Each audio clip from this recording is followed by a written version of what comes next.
here's how to create a freeze frame effect like this using your Insta360 camera. If you don't have an Insta360 camera yet, there'll be a link in the description below if you want to go pick one up. They're a lot of fun.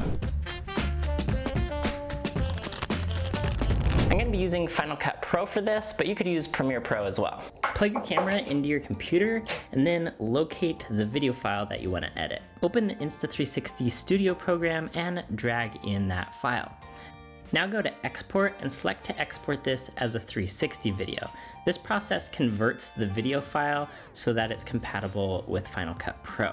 So go ahead and open Final Cut Pro and make sure when you're creating a project file that the aspect ratio is set to 360.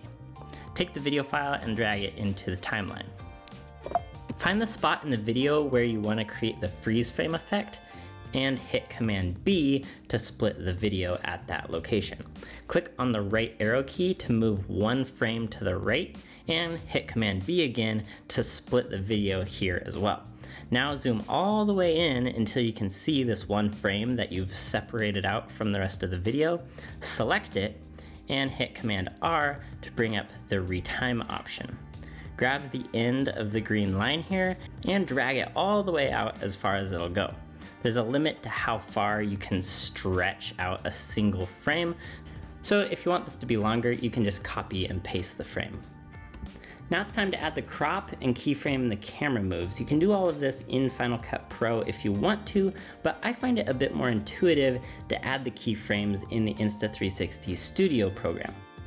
So from here you can just go ahead and export the video out of Final Cut Pro and open it back up in the Insta360 Studio program. Now you can start creating all of the keyframes for the camera moves. So when the cards start flying out of my hand, I want the camera to kind of zoom out a bit. Then it'll pan over and zoom in on this other card. A bit further into the video, I want the camera to have panned around and look at this other card over here. On this keyframe, I'm going to add 360 degrees of rotation, so it'll spin around. And then by the time that the freeze frame effect's over, I want the camera to be panning back and looking at me again. Now that all the keyframes are added, you can export this and make sure you're exporting this as a flat video.